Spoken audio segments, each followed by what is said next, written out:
Cody Talks NFL, presented by Blitzalytics.com. And here's your host, Cody Manning. And good morning or afternoon, I guess, when you're going to get this. It's morning for me, guys. Welcome to the Friday edition of Cody Talks NFL. Coming off a great Thursday night game. I'll dive into that after I talk about the relatively three biggest pieces of news that came out throughout this week. It's been a really quiet week, which, as a guy that hates any type of negative news that hits the wire, I love it. So just to go ahead and dive into my three big news topics of the week heading into the weekend. Vontaze Burfict came out after my Monday edition that he will be suspended for the full season for his hit on Jack Doyle. He is set to appeal that suspension on Tuesday.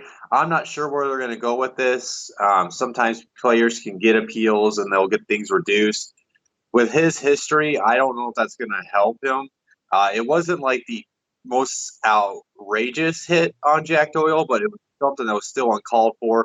Anyway, you can go back and rewatch it. He was kind of getting up, and then Burfict kind of came in late, didn't really need to lead with his head like that. I mean, but this is a guy that has repeat offenses. This is why he went undrafted when he went to the draft, because he had I don't know the number off the top of my head, but it was an absurd amount of unnecessary roughness penalties he had in college. Then how many games has he missed over his career because of his play? So it's something that the NFL is trying to clean out. I think they're probably going to try to send one last message to him by suspending him for the season.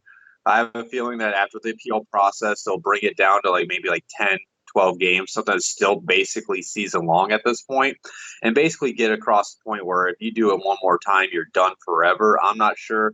We'll find out on Tuesday, and I'll give an update on next Friday's Cody Talks NFL. Moving on, there's been some Stephon Diggs, the great wide receiver from the Vikings, trade speculation.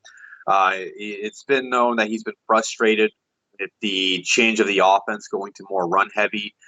He ended up skipping practice on Wednesday. I believe they said it was for an illness, but most people assume that he skipped because of his frustrations. There was a tweet out there saying his teammates are questioning if he still wants to play for the team. He did show up Thursday, but he didn't really put rest to those rumors. He said there is truth to all rumors. Now, keep in mind, he said himself, I haven't communicated anything, whether he formally requested a trade or not. He said the conversations I've had with the Vikings have only been about the team and trying to have success on the field. Now, he did say he's unsure if his agent asked for the trade, and he goes, I haven't spoke to him about it, and you got to talk to him. That's kind of a weird thing to say because I don't think I've ever heard of an agent just going to a team without talking to the player saying, hey, trade him. So that's kind of odd for Diggs to make that comment. I don't think they will trade him because I think with how tight their salary, now this is why they might, but how tight their salary cap is right now and how many talented players they have in their team, and especially with how much money they're giving Kirk Cousins, they're kind of all in the boat, right? Like they got to win this year. Mike Zimmer's got to win. The GM, Rick Spielman, needs the team to win because it feels like if this team does not win, this is the whole Mike Zimmer era is kind of growing stale, and you'll wonder if the owners of the Vikings will just want to kind of blow things up after this season and restart. And maybe if the Vikings lose some games before the trade deadline and they're just kind of getting out of the playoff race, maybe at that point they'll look into a potential Diggs trade because at that point they can maybe try to create salary cap space for the future, and maybe they can just start blowing this whole thing up and trying to rebuild for future years. Now, if they were going to trade him, this is from Jason from Over the Cap. He put this on his Twitter yesterday or the other day. He says if Diggs were to be traded, the team will need to have about $7.15 million in cap space to cover his contract for this year. It would leave the Vikings with $9 million in dead money for next season, but it would mean they would get a big net cap savings between this season and next season of over $12.5 million. So I looked at the available cap space for teams, and I only considered it if the teams had at least $10 million in cap space for this year. And these are teams that I think could need help at the wide receiver position if this trade were going to happen. The teams I listed, the Colts, the Dolphins, the Raiders, the Bills, the Redskins, and Bengals. If he were to get traded, I feel like it would be like the Dolphins or the Raiders because they have the cap space and the draft capital to make a trade. I kind of like the Bills too because yes, they have John Brown and Cole Beasley, but if you add Diggs to that wide receiver corps, that would be kind of deadly and something to mess with. I'd like to see that happen if he were to get traded. I still stand in the boat that they're going to hold on to him to make this work as much as possible. Moving on to the last third piece of news for that I'm going to cover. The Redskins, their quarterback situation is really messed up and murky right now. I know Jay Gruden said the other day that they really don't have a plan for it, but then he was quoted yesterday saying, I have to see some things for me to make the decision. Hopefully after tomorrow's practice, I'll have a good indication of who I want to play.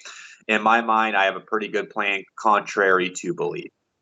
I don't know what they're doing with this team. This just seems to be in turmoil. There's reports that the coaching staff hated Dwayne Haskins when they made that pick. So there seems like there's a disconnect between the coaching staff and the front office. But that's something that's been speculated for a long time right now in the Jay Gruden era. I don't know who they're going to roll with. Case Keenum, he's all types of banged up on his foot. Maybe they roll him out.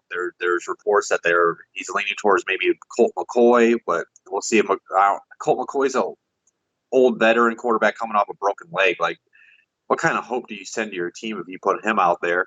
And then with the rookie Dwayne Haskins, the guy needs experience. Now they are going against the Patriots this weekend, so it's not an ideal situation to put a rookie quarterback in there. But at this point, I almost feel like by putting Haskins out there last week and he threw those 3 interceptions, you're already all in at this point. So you might as well just put him out there and let the kid learn. I don't know where they're going to go out with this. I'm not sure if he's going to confirm it after practice today. I mean, at some point, I'm sure the news will break at some point this weekend, even if he tries to hold it up until game time and try to make it as close to a game time decision, just to maybe hold off the Patriots or confuse them. You really can't do that because I'm sure Belichick's got a good plan for whoever they put at quarterback. It's just a messy up situation. The Redskins are just a mess right now. It's ridiculous. Now, moving on to last night's game, we got a second good game in a row. Came down to the wire. Seahawks barely squeaked out a win, 30-29. Both teams were given blows throughout the game. Seahawks came out early. Rams fought back, ended up taking the lead, and then the Seahawks made a drive at the end of the game to take that lead. Now, there was a questionable roughing the pass penalty I didn't agree with on Clay Matthews, but this stuff happens all the time in NFL games, so you just got to deal with it. And they ended up getting lucky because on a 4th down play, Russell Wilson flicked that ball out to Chris Carson, and he almost dropped that I don't know if anybody saw it, but Russell Wilson assumed he was going to catch it, and he gave the finger guns out to the sideline, and that would have been a pretty epic picture if he would have ended up dropping it. It would have been like, I don't know if anybody's a basketball fan, but what's that kid's name? It's like from the Lakers when he shot that shot, turned around like this with the hands out, and he ended up missing it. But yeah, and then the Rams had a shot. They had actually 2 shots. They were kind of moving the ball somewhat, and then this wasn't his fault, but Jared Goff kind of threw a somewhat good pass. It was right in the hands of Gerald Everett, who was having a good game up until, well, he still had a good game. He just had one error at the worst spot to have an error at. Went through his hands, and Tedrick Thompson, the safety for the Seahawks, made a pretty like Julian Edelman type catch from the Super Bowl and for the interception. That was pretty good, ridiculous. But Rams made the stop. They got the ball back. Jared Goff did drive them down the field. He did get them in field goal position. And this was my surprise because if anybody knows kickers, Greg the Leg Zuerlein for the Rams you can argue with him and the kicker from the Ravens. I'm going blank. I'm sorry. I should know that. Yeah, Justin Tucker. They arguably are the 2 best kickers in the league, and because Adam Vinatieri's at the end of his career, he's the greatest kicker of all time. But those 2 guys are right now the best kickers in the league.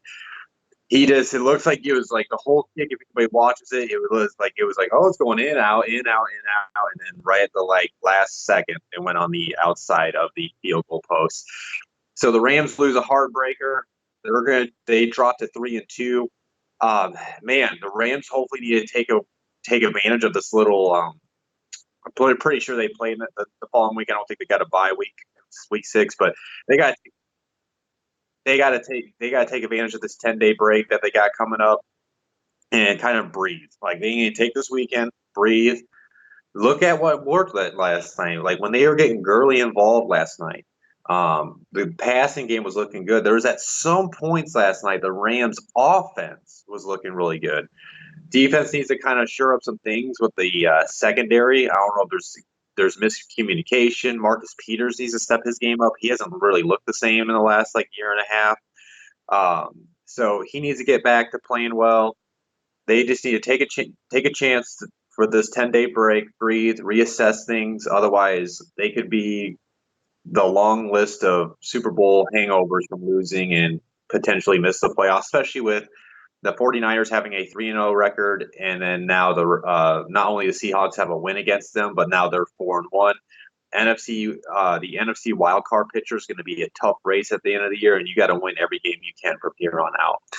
As far as the Seahawks, really like what I saw last night.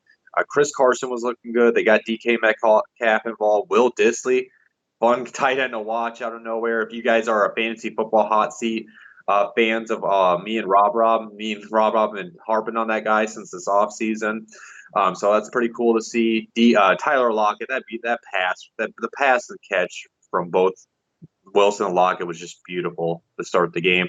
So I feel like this team still needs help in the secondary. If they're the team that can land Jalen Ramsey, I said this last night, if they land Jalen Ramsey somehow in a trade, man, this team could be I think they're a lock to represent the NFC. I still think they have some things to work on their defense and the passing thing, but Jadeveon Clowney's coming along. It's working out over the past 2 weeks. He made that fumble, forced that fumble, and I think he recovered it too last night. So things are looking good for the Seahawks. And one last thing I want to say on this, we'll see if obviously Russell Wilson had the first shot at it, so Patrick Mahomes has an opportunity I believe, to do this as well this weekend. But Russell Wilson last night, he became with his 1,409 yards and 12 passing touchdowns and 0 interceptions, he became the first quarterback in the Super Bowl era to have at least 1,400 yards, 12 touchdowns, and 0 interceptions in his team's first 5 games. So moving on now, I'm going to remember these teams this week, but as far as the bye teams, the Dolphins and the Lions, there's no news on either team's front.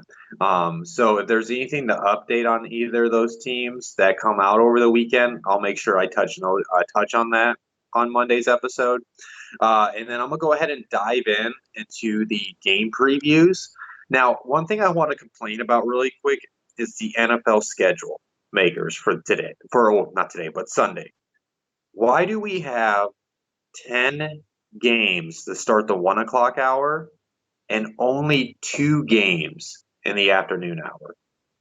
If those 2 games in the afternoon hour end up being blowouts or interesting, I don't like that. As somebody that likes to have red zone on one of his TVs when he's watching football, you basically defeat the purpose of red zone in those afternoon games, because now I can have the Packers Cowboys game on one TV and I can have the Chargers Broncos on the other TV. And it's what's the point of watching red zone? So you defeat the purpose of that. I just wish the NFL would keep that in mind when they create the schedule and have more of a balance between the noon games and the afternoon games. That I just had to get that off my chest before I go into the previews. But I'm going to go ahead and dive into them. First game, Jacksonville at Carolina. The only news is that there is no change on the Jalen Ramsey front. Jalen Ramsey still wants out.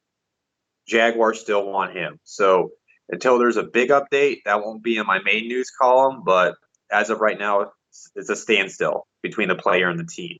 As far as injuries with the Jaguars, Jalen Ramsey has yet to practice with his back injury. Other than that, Ronnie Harrison's been limited with a knee injury. Gardner Minshew has actually been limited with a knee injury this week, and Josh Allen has been limited with a knee injury. The Panthers, they're pretty banged up. course, Cam Newton's still out with his ankle, with a foot injury. Brian Burns hasn't practiced with his knee injury this week. Dante Jackson hasn't practiced with his knee injury. Greg Little hasn't practiced with a concussion. Eric Reed's been out with an ankle injury. Trey Turner's still out with his ankle injury. And then Gerald McCoy hasn't practiced with his knee injury. But they were kind of like this last week, so pay attention to the final injury report and see if these guys are just like taking days off up until the Friday practice. So a lot of players start to do that once we get progress throughout the season. As far as how I think this game's going to go, I think this is going to be a really close game. Panthers defense is actually very underrated with how they're playing right now. They actually allow the lowest yards per attempt on passes out of all 32 teams. James Bradbury, their cornerback, has been shutting big-time wide receivers down. Wide receivers like Mike Evans, wide receivers like last weekend, DeAndre Hopkins, he shut them down. And the Jaguars don't really have a number one guy. I mean, DJ Chark's playing well with Gardner Minshew, but if that's the guy they lock down, then they can kind of limit the Jaguars. I think if they could just bottle up Fournette and not let him have a type of game like he did against the Broncos, they should be able to win at home. They are at home. I think this is going to be a very close game. I think that defensive front, as long as Brian Burns is able to get through his knee injury and get out there on Sunday, he should be able to get after the quarterback. I think this would be a very close defensive battle. I honestly could see this going either other way. I'm going to lean towards the Panthers because they are at home. They were impressive. They beat a good Houston Texans team last week. I think they squeeze it out. Honestly, I think it's like a 1-point type game. I think it's like a 17-16 win, 17-14 win. Like, I think it's going to be a low scoring, grind it out type win. I'm taking the Panthers because they are at home to beat the Jaguars. But if Minshew Mania continues, I will not be surprised. Like, that's something I keep on second guessing, but he keeps on rolling. So who knows? But I lean towards the Panthers because it's at home, but I could see it going either other way. I think it's going to be like a 1 to 4 point win for either team. Moving on to, which is basically the Patriots' schedule is ridiculous right now outside of their game against the Bills last week. But New England is traveling to Washington to face the Redskins. Kind of big news on the Patriots front is their kicker for how long? Like over a decade now. Stephen Gostkowski has been put on IR. He's done for the season. They signed Mike Nugent. Mike Nugent's kind of been a journeyman kicker in this league. So, and I believe they signed Young Ho Koo to their practice squad. So that obviously means they don't even really necessarily trust Nugent to be their kicker, but he's got the first opportunity to prove that they can rely on him every week. No other news for either team. As far as injuries with the Patriots, the following guys have been limited in practice. Rex Burkhead with a foot injury, Patrick Chung with a heel, Julian Edelman with a chest injury, Josh Gordon with a knee injury, and Dante Hightower with a knee injury. And then with the Redskins, they're pretty banged up. Vernon Davis has been out with a concussion. Jordan Reed is still out with his concussion. Brandon Scherf has been out with an ankle injury. Josh Norman hasn't practiced with a knee injury. Following guys have been limited. Case, like I touched when I talked about the quarterback situation, Case Keenum has been limited with a foot injury. Scary Terry McLaurin's been limited with his hamstring injury. He was unable to go last week, so we'll see if he's able to progress and get out on the field. And then Chase Royler has been out with been limited with his knee injury. I mean, guys, this should be an easy win for the Patriots. Patriots are rolling. Their defense is playing out of their minds. The Redskins have no clue how to run a franchise right now.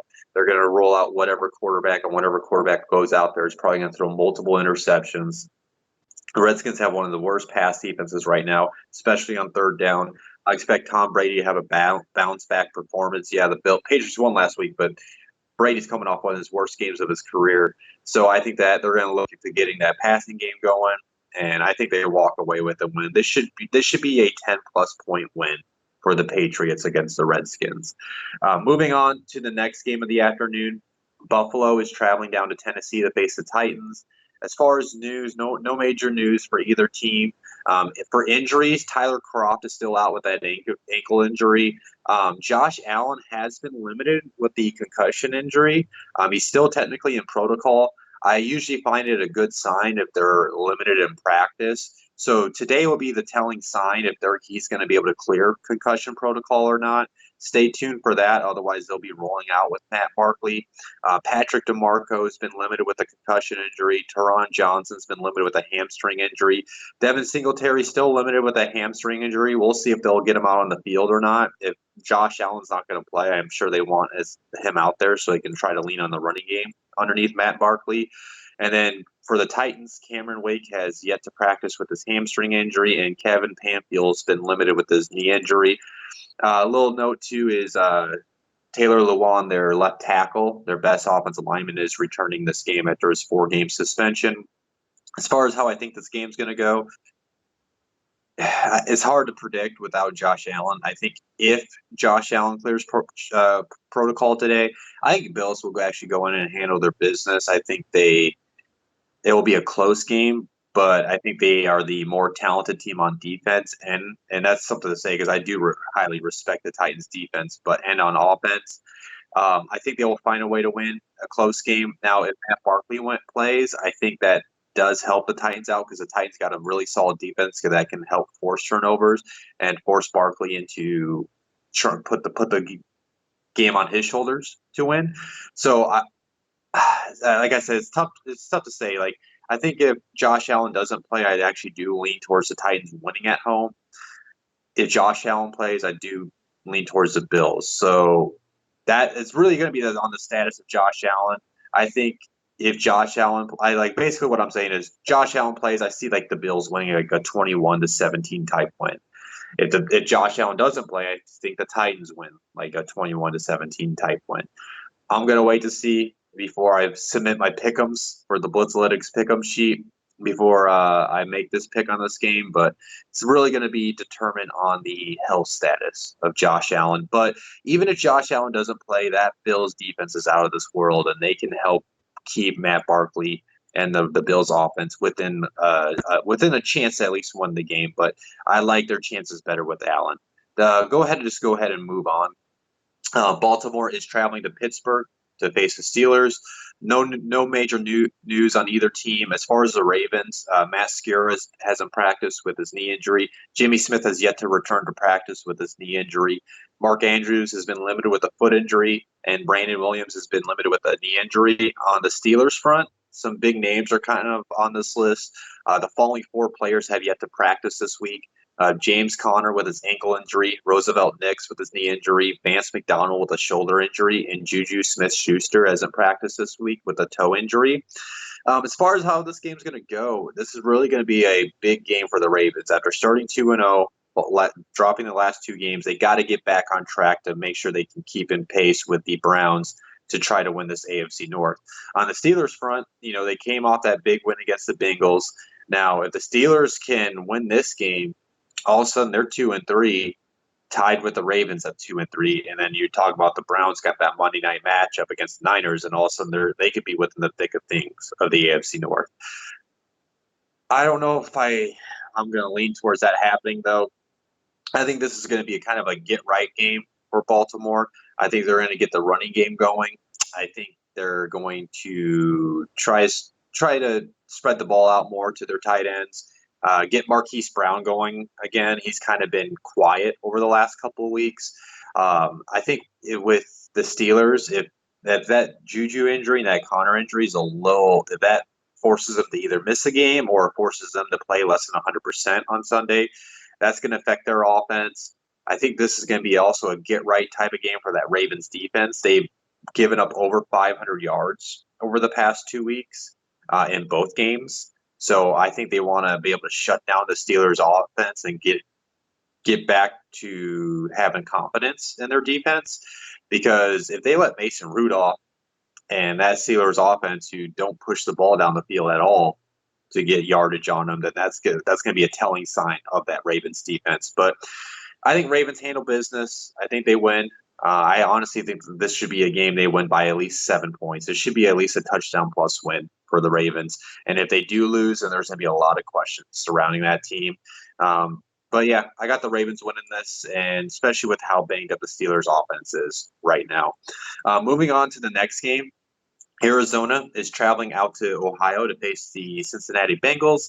As far as news, nope. Well, yeah, there is what news. John Ross, it came out earlier this week. He was going to miss about a month. Then they end up actually go ahead and placing him on IR. They did say that he could potentially return. As far as any other injuries, this to stay on the Bengals side. AJ Green is yet to return with his ankle injury, and Cordy Glenn is still out with his concussion. Cardinals, though, they're really banged up right now on that side of on that side of this game. Zach Gallen hasn't practiced with a knee injury. Demir Bird hasn't practiced with a hamstring injury. Christian Kirk hasn't practiced with an ankle injury.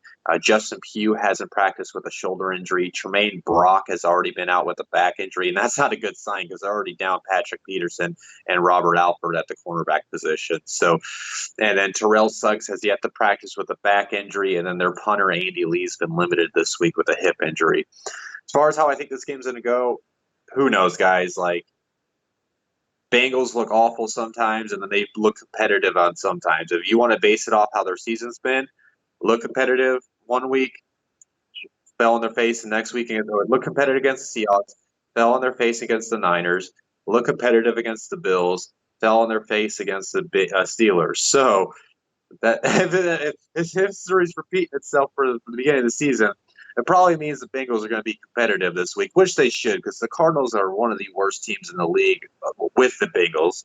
They got one of the worst defenses in the league.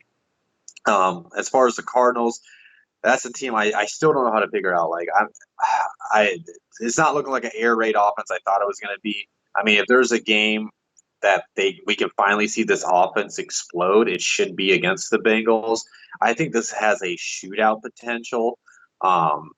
As far as who I think is going to win, I want to say the Cardinals just because how bad the Bengals look. But looking at that injury report, it is Arizona traveling to Cincinnati. I would have a different feel if this was in Arizona. Something tells me that the Bengals are going to find a way to win at home. I think maybe they get Joe Mixon going this game, especially with them being now out, Ross, and they're still waiting on AJ Green. I think maybe they'll get like an Auden Tate involved, get obviously Tyler Boyd, sprinkle the targets. If anybody knows fantasy football, the Cardinals are terrible against the tight ends. So maybe CJ Uzomah and Tyler Eifert, they both have big games. I'm going to say the Bengals squeeze out a shootout win, 31-27, 31-28 type win. But I can see it going the other way too.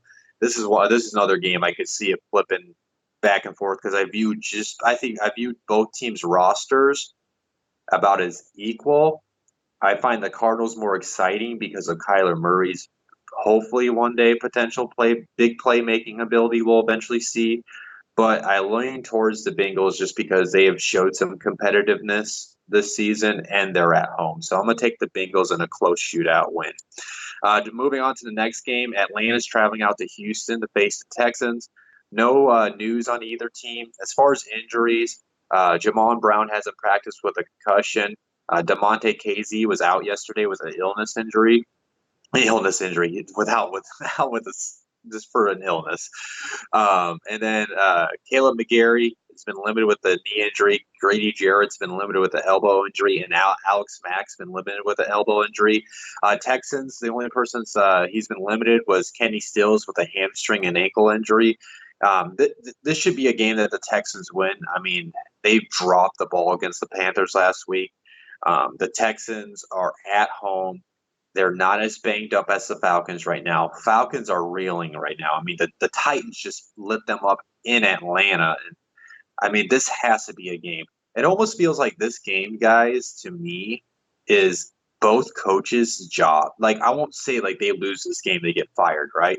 But it almost feels like if whoever loses this game, like both coaches are going to set themselves up to be fired at the end of the year. Like, this is a must-win game for the Falcons, right? Like, if they lose this game, they drop to 1-4. That significantly decreases their chances of turning this season around and trying to push for the wild card.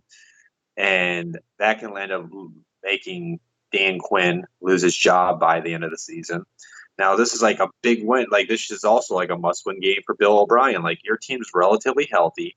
The Falcons are reeling. They lost to two other division opponents in the AFC South, and the Colts and the Titans. So, like, you got to win. You got to beat the Falcons too to show that you're just up to par with those teams too. So I got the Texans winning this game. I understand the Falcons got the firepower on the offense to keep up with the Texans because the Texans' pass defense is not that great. So I honestly think this is going to be a close shootout type of game. But I think the Texans do win when it's all said and done. I think it's going to be like a 28-21, maybe 28-24 type game. And Texans win. I got the Texans winning, but I wouldn't be surprised if the Falcons keep up the play the whole game just because I don't trust that Texans pass defense. Moving on to a crucial NFC South matchup between the Tampa Bay Buccaneers. They're going up to New Orleans to face the Saints. No news on either team. As far as injuries, Shaquille Barrett, the early Defensive Player of the Year for me, he's been limited this week with a groin injury. DeMar Dotson's been limited with a calf injury. Chris Godwin's been limited with his hip injury. Rashad Perryman limited with a hamstring injury. Vita Vea's been limited with a neck injury. And one thing to note, though, is Jamal Dean and Devin White for the Bucs. They both returned to full practice yesterday. So both their rookies that have helped out the defense earlier in the year are set to return, it looks like, and barring a setback. Of course, with the Saints, Drew Brees has yet to return to practice with a thumb injury. Traquan Smith's still limited with an ankle injury. Von Bell's been limited with a back injury. Cameron Jordan's been limited with a calf injury. And Andres Piet's been limited with a thigh injury. Now, this game's kind of tough to predict, right? Because the Bucs are coming off one of their most impressive performances in recent years by beating the Rams. The Saints, though, they're also coming off, I won't say impressive wins. They've been close. They haven't been pretty. But the Saints came off like 2-game winning streak where they beat the Seahawks in Seattle and they beat the Cowboys last week. Saints are at home, so usually they do play tougher when they play in the Big Easy. But the Bucs have gone into New Orleans and beaten the Saints before last year. If anybody remembers, that was when Fitzpatrick lit up New Orleans in Week 1 last year. I don't know how I feel about this game, but this is a big game for the Bucs in general. Like, this is a game they can prove to themselves and to others that they are legit. They are here to contend this year. And this is a game where I think they need to force Teddy to beat them.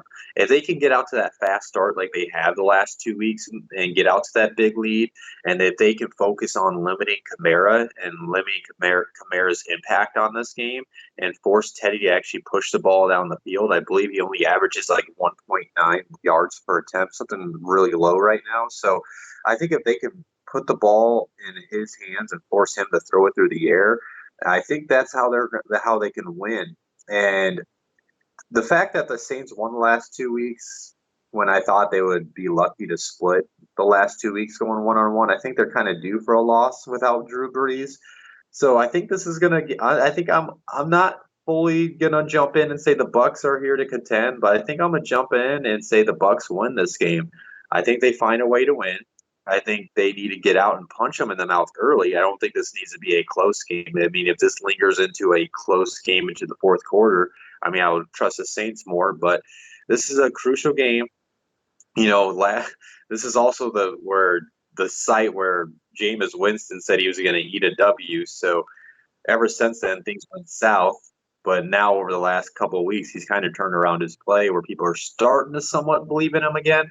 And I think this is where he can completely wash away the eat the W comment from a couple of years ago, put on a good performance, lead his team to victory, and then if they win this game, guys, they're sitting right there on top of the NFC South. So I'm going to take the Bucs. I think this is going to be a potential shootout type of game. I take the Bucs in a 34-31, maybe like a 35-28. Like, it's going to be a high scoring, I think, into the 30s type win for the Bucs. Moving on to the next game. Minnesota's traveling out to the Giants, to New York to face the Giants. No news with the Vikings. Mackenzie Alexander hasn't practiced with an elbow and groin injury. Anthony Harris has been limited with a quad injury. On the Giants front, Saquon Barkley is listed as did not practice with his ankle injury, but he's actually been on the side. He's already shedded the boot. He's already moving that ankle pretty well. It's actually pretty surprising. Pat Shermer even said like he doesn't even want to rule him out, but I wonder if that's just kind of playing games with the Vikings so they can prep for Saquon. Now keep in mind too, the Giants have the Patriots on Thursday night, so I don't know if they really want to rush him back with back-to-back games like that. Who knows though? He is a freak. He could be out there.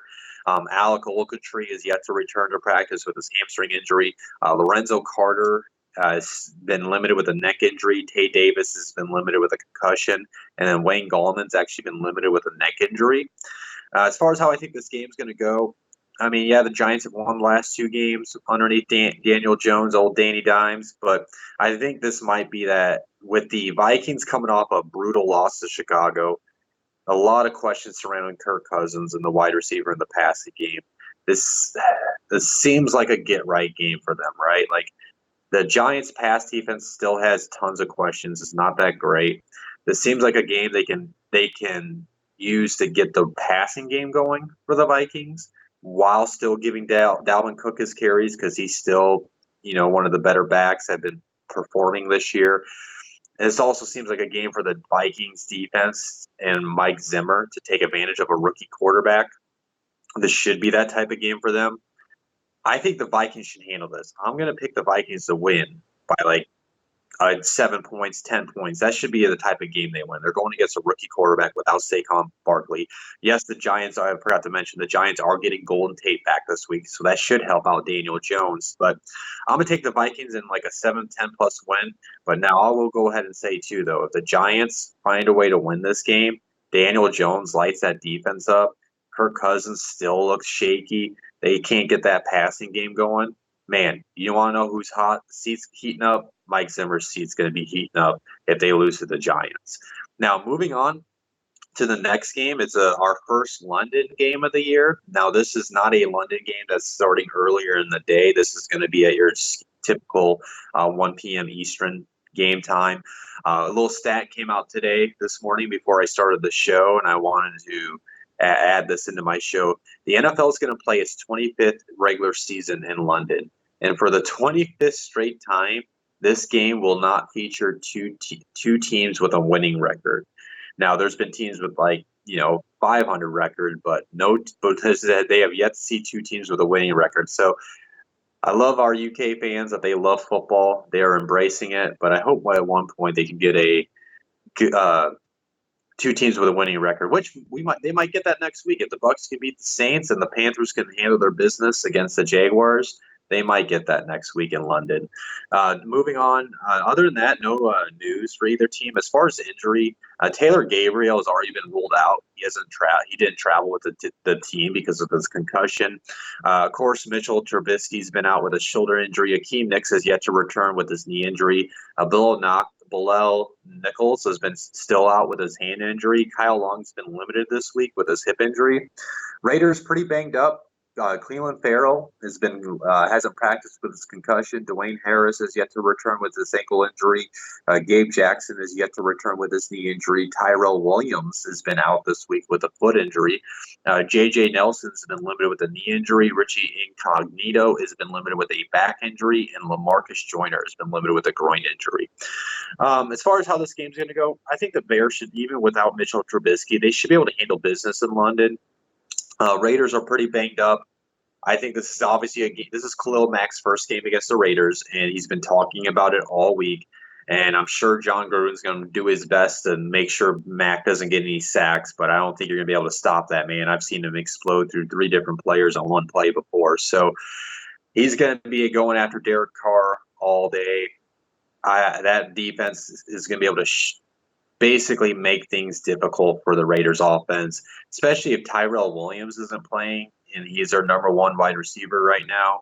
So it's going to be a long afternoon. I think Chase Daniel will do enough. I don't think he necessarily needs to light up the scoreboard. He just needs to do enough, not get any stupid turnovers.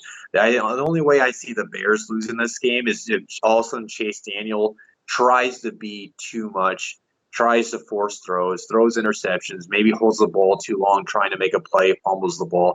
If this all of a sudden the Bears offense turns the ball over, maybe the Raiders have a chance, but I don't think that's going to happen. I think The Bears handle business now because that offense has question marks around it. I could see this game being closer than it should be. I think it'll be like a 17-13 type win for the Bears. I think it's going to be closer than what people expect, but I think the Bears end up finding a way to win this game. Moving on to the next game, the Jets are traveling out to Philly to face the Eagles. No news on this. The biggest probably news, obviously, people are going to watch is Sam Darnold with his mono. This has been the expected game he comes back. He's been limited in practice this week. Everybody's saying he looks like he has the energy. He looks like himself. He looks like he's going to be – looks like he could play. But like everybody says, and like I will say, like it's going to be coming down to his test on his spleen today. I'm sure we'll know by the end of today, probably when you're listening to this, if he's going to be able to play on Sunday or not. So I'm not going to say yes or no, but this is all going to depend on his test. But as right now, it sounds like he'll be good to go as long as the tests say that he can play. With other Jets injuries, Jordan Jenkins hasn't practiced with his calf injury. C.J. Mosley hasn't practiced with his groin injury. And Kelechi Assembly hasn't practiced with his shoulder and knee injury, which is not a great sign considering both teams that the Jets are coming off a bye week. Quinnen Williams has at least returned to practice. He's been limited with an ankle injury. Demaryius Thomas has been limited with his hamstring injury. On the Eagles front, they're pretty banged up in that secondary. Ronald Darby hasn't practiced with his hamstring injury. Deshaun Jackson hasn't practiced with his abdomen injury. Tim Jernigan has yet to return with his foot injury. And then Avonte Maddox has yet to return with his neck and concussion. Derek Barnett's been limited with a groin injury. Sidney Jones has been limited with his hamstring injury. And then Jason Peters has been limited with his knee injury. As far as how I think this game's going to go, I think the Eagles, they got their confidence back after that big win on the road against the Packers. I think even if Darnold plays, they're going to be able to win this game. Maybe the Jets are able to score more underneath Darnold over Luke Falk. If Darnold doesn't play, I expect the Eagles to walk right all over him. But I think the biggest thing is even if Darnold plays, C.J. Mosley's out, Jordan Jenkins is out. That's two starting linebackers. Even if they get Quinnen Williams back, he'll be less than 100%. So I think this is a good game for the Eagles to just kind of get their offense going, continue what they found successful against the Packers. And maybe this is when they can start going on a roll, start being that Eagles team that I and most other people thought they could be this year. So I think the Eagles win. I think the Eagles win big without Darnold. If Darnold's there, I think maybe he can find a way to get some points on the board for the Jets, but I still think the Eagles will win this pretty handily. Moving on to what I already complained about, the 2 afternoon games that are going to be going on Sunday. No news in this. First game I'm talking about, Broncos traveling out to LA to face the Chargers. No news on either team. As far as injuries, Bryce Callahan has yet to return to practice with his foot injury. Josie Jewell's been out with a hamstring injury. Kareem Jackson returned to practice with his hamstring injury. He's been limited. So has Juwan James. He's been limited with his knee injury. And then Derek Wolfe was limited with an ankle injury this week. And then, to no surprise, the Chargers are the Chargers, and their injury list is pretty long right now. Nasir Adderley hasn't practiced with his hamstring injury. Their kicker, Michael Bagley, is yet to return with his groin injury.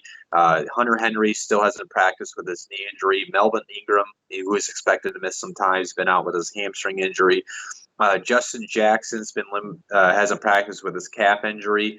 Travis Benjamin's been limited with a hip injury. Thomas Davis has been limited with a groin injury. Virgil Green has been limited with a groin injury. Mike Williams has been limited with a back injury. And finally, Casey Hayward has been limited with a back injury. But as far as this game, guys, yes, the Chargers are all banged up, but man, the Broncos are something else right now. They find ways to lose games. They just lost. One thing I forgot to touch upon, Bradley Chubb, after my Monday episode, went on IR because he tore his ACL. So their defense took a big hit on that front. I mean, I just can't this game simply comes down to I can't trust the Broncos. I think the Chargers find a way to win. I think this game will be close because it is a divisional matchup. Divisional matchups tend to be close no matter what's going on with either team. I think this will be a close game. But I think the Chargers find a way to win, even though they're dealing with all their injuries. I think after seeing Leonard Fournette run all over that offense, I think there's going to be a heavy dose of Melvin Gordon and Austin Eckler. I think they're going to use both those guys. I think Austin Eckler will be used a lot in the passing game because of the injuries to their wide receivers right now.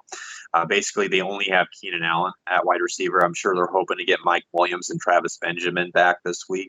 But yeah, I think the Chargers win. I think it'll be a low scoring game just because of all the injuries and the inconsistency of the Broncos. I think the Chargers win like a 24-21, 24 to maybe 17-18 type win for the Chargers. But I got the Chargers winning just because of the questions around the Broncos. I just think the Broncos have the potential to be better, but whatever reason they just can't be. Moving on to the big game.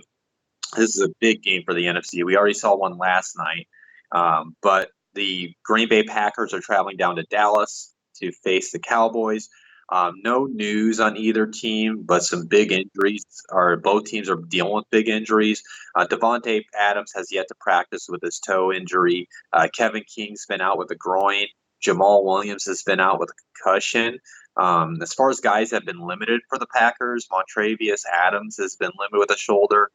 Brian Beluga has been limited with his shoulder injury. Oren Burks has been limited with his chest injury. Kyler Fackrell has been limited with a shoulder injury. And Blake Martinez has been limited with his shoulder injury.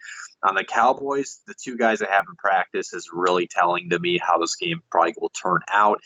Tyrone Smith has been out with his ankle injury. La'el Collins has been out with the back injury. And either of those two guys can't go. I really don't like the Cowboys' chances in this one. Tyrone Crawford, he's been limited with a hip injury. Michael Gallup has been limited with his knee injury. The report was he is set to return after his 2-week absence. DeMarcus Lawrence has been limited with the knee and shoulder injury. Zach Martin has been limited with the back injury, and Antoine Woods has been limited with a knee injury. This is a big game for both teams. I think everybody understands and respects both teams' 3-1 records, but I think everybody rightfully so questions both those 3-1 records for either team. Kind of like what I talked about when I talked about the Rams loss. Like one loss could set either team back. Cowboys can maybe afford it just because the NFC East is more weak compared to the NFC North right now. As far as who I think will win, guys, I think the Packers win this because Aaron Rodgers. I'm betting on Aaron Rodgers' history of owning basically the Dallas Cowboys. I'm also betting on the fact that more likely Tyrone Smith's going to be out. I'm not sure about La'el Collins, but if he's out too, that's going to hurt them. The Packers' defense is much better this year. I think Preston Smith and Zadarius Smith will be able to get after Dak Prescott, force him into incompletions, maybe into turnovers as well. I think this is going to be a really good game, though. I could see the Cowboys finding a way to win too because I don't necessarily trust that Packers offense yet, but I'm going to go on the side the fact that the offensive line for the Cowboys is banged up right now. The Packers got a good pass rush right now as well. And then I'm just going to go also lean on the better quarterback in Aaron Rodgers and the fact that Aaron Rodgers just always has a tendency to play some of his better games of his career against the Cowboys, and he'll help them find a way to win. I think it will be a high-scoring affair for both teams. I'm going to go on the side that Packers get the ball at the end of the game like he always somehow does against the Cowboys. He gets them in field goal position. Packers win 34-31, 31-28. I got the Packers winning in a close shootout. Moving on to the Sunday night football matchup. You guys know, if you know me, that I'm pretty excited about this regardless of how bad my team played last week. Indianapolis is traveling to KC to face the Colts. No news on either team. As far as injuries, Colts are pretty banged up right now. Paris Campbell hasn't practiced with a abdominal injury. Clayton Gethers hasn't practiced with a concussion injury. Malik Hooker's been out with his knee injury. He's expected to still miss a few weeks. Tyquan Lewis hasn't practiced with his knee injury.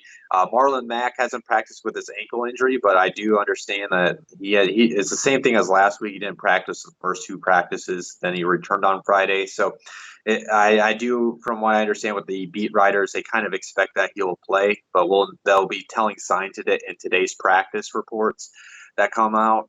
T.Y. Hilton did return to practice, though, with a quad injury, so it seems like he's going to be pushing to go on Sunday. Darius Leonard returned to practice this week with his concussion. All signs point that he'll be playing Sunday night. Rocky Asin's been also limited with the practice with his hip injury. Eric Fisher, on the Chiefs side, Eric Fisher is yet to return to practice with his groin injury. Tyreek Hill did return to practice with a shoulder injury. There's no reports that he's going to push to play. Honestly, I think with a 4-0 record, and the fact that the Chiefs offense has been able to move the ball without him, I lean towards him not playing until he's 100%. So I don't think he'll play this week, but who knows? He might still suit up and be available in a limited role or maybe like an emergency type role. And then Alex Okafor has been limited with his hip injury. As far as how I think this game is going to go, as much as I want to say the Colts will win, I will pick the Colts in our pick-ems because I never pick them against them in that. But put my analyst hat on here, guys. I think the Chiefs, they should be able to win this game. I mean, their offense is rolling. They're at home. The Colts are going to be missing Malik Hooker, and then it does look like they're missing Clayton Gaithers. So you're talking about a rookie. He's been good. A rookie safety in Khari Willis and another backup safety against Patrick Mahomes. That's not a really great sign. I mean, I think the best chance for the Colts to stay in this game is to have Marlon Mack playing, first of all, play ball control. Their defense is going to have to try to force some turnovers and keep Patrick Mahomes off the field as much as possible. As much as I want to sit here and tell a story on how I think the Colts win, even though I obviously as a fan, I want to say like there's a way they can win. Obviously, in any NFL game, any NFL team has a way to win when you want to really look at it. But I think the Chiefs should be able to handle business. I do think this will be a closer game, though, because I think the Colts realize that sitting at 2-2, they have a chance to go to a 3-2 record, be on top of the AFC South as they head into their bye. I think this is also a team that overlooked the Raiders last week because of this Chiefs game, because they lost to the Chiefs last year in the playoffs. Yes, they don't have Andrew Luck, but I think that playoff loss is still sitting on the back of the mind of the Colts players. So I think that's going to be motivation for them to come out and perform as best as they can. But I think the Chiefs find a way to win. It's going to be like I think the Chiefs win by like 5 to 7 points. Like, I think it'll be close, but I think the Chiefs win at the end of the day, just because they got right. I picked him to be the MVP right now in Patrick Mahomes, but he's got Russell Wilson breathing down his neck for that award right now after last night's performance. As far as the Monday night game, no news on the Browns front. I'll obviously give my prediction like I always do on the Monday episode. As for the 49ers, though, they did place their rookie wide receiver Jalen Hurd on IR, and they also placed Jason Barrett on IR. It just sucks for Jason Barrett because he's got all the talent in the world, but this is what now, 3 or 4 straight seasons in a row. His season's cut short due to injury. Unfortunately, the guy just can't stay on the field for all 16 games. And in lieu of that, they re-signed Jordan Matthews and Dante Johnson to the team, mainly because those guys have been in Shanahan's system before, with Jordan Matthews on the opposite side, and then Dante Johnson has played with the Niners in the past, and he's gotten some starts with the Niners, so the guys know the system. So that makes sense why they signed them to replace those guys as they go on the IR. All right, guys, moving on to the last part of my show. Rob always hits me with a producer question that I have never prepped for. His question: we have had a bunch of trade requests to the point where player movement is going more NBA style. Do you think it's good or bad for the game? Can I say yes to both? I think it's good because then we'll see players go to different teams. Other teams can make moves. I do think it's somewhat bad for the game because as a guy that's was a big NBA fan growing up. I really don't watch much NBA anymore just because there's always player movement. There's players just teaming up on other teams. I do like that there's more like 2-player teams in the NBA now heading into this season. But I just don't want to see like a Golden Warriors type of situation come about. But it's kind of hard, too, for trades to happen in the NFL because a lot of the NFL teams are more scheme dependent. You got to know the system. No offense to basketball, but you can team up on a basketball court pretty easily compared to a NFL field. But, I mean, it's good for the NBA because – good for the NFL players because it does give them more control.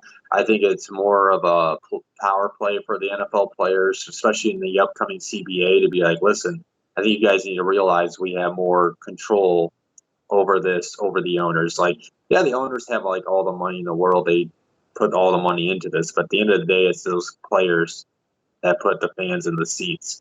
So I think it's a yes for both. It's good for the players, but it's also bad potentially because I don't want to see players just teaming up in all one area.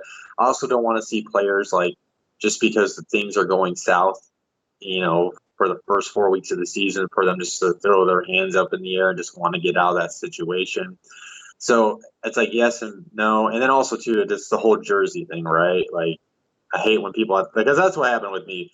Like, I was a Carmelo fan when he was in Denver, bought the jersey and everything. I actually bought into being a Nuggets fan after that's all in the whole other story I can get into one day. But then once he got shipped off to the Knicks, and then I'm seeing players get shipped everywhere. And it's like, well, why like a team? Which is why I think the NBA has somewhat lost some fans because, like, you're more fans of players over a team. But I think it's got pros and cons with the situation, so I understand it as well. Other than that, guys, I want to thank you for tuning in to this Friday edition of Cody Talks NFL. If you like what you hear, please hit like and subscribe so you know when this episode comes up on YouTube. But if you're not a YouTube listener or you're a listener on the Blitzalytics Podcast Network, again, like and subscribe on the Blitzalytics Podcast Network, because not only you get my show on the Blitzalytics Podcast Network for the audio version, but you also get shows like the Blitz Breakdown, the Pick Six, the Fantasy Football Hot Seat, which I'm on. Fantasy Football Hot Seat is me and my trusty producer who just asked that question. We talk everything fantasy football from start sits, studs and duds, trade targets, waiver wires. It's really great, guys. If you're a long-time listener of that, you'll kind of realize that me and Rob kind of know what we're doing there on the fantasy side of things as well. Other than that, last but not least, guys, our Blitzalytics is putting on a fantasy football charity league, the All Heart Charity League. It's 10 teams, 10 different charities. Basically, every week the teams are competing for waiver wire spots by donations. So if you want to help out a specific person, please go out and help them out. We got representatives like Downtown Rams, Football Outsiders with Aaron Schatz, NFL Network with Marcus Grant. We got a couple representatives from OverTheCap.com, Zach Moore, and also Brad. We got Blitz Breakdown with Jack and Rob. I mean, there's multiple representatives in the All Heart Charity. So if you got a little extra money to, spend, please go do it for a charity. Go donate to one of the great causes. I'm not going to complain who you give it to. Other than that, guys, thank you for tuning in. I'm ready for a great week of football. Have a great weekend, and Blitz out. Thank you for watching Cody Talks NFL, presented by Blitzalytics.com. As always, hit that like and subscribe button, and then hit that bell notification icon to stay up to date on all things football.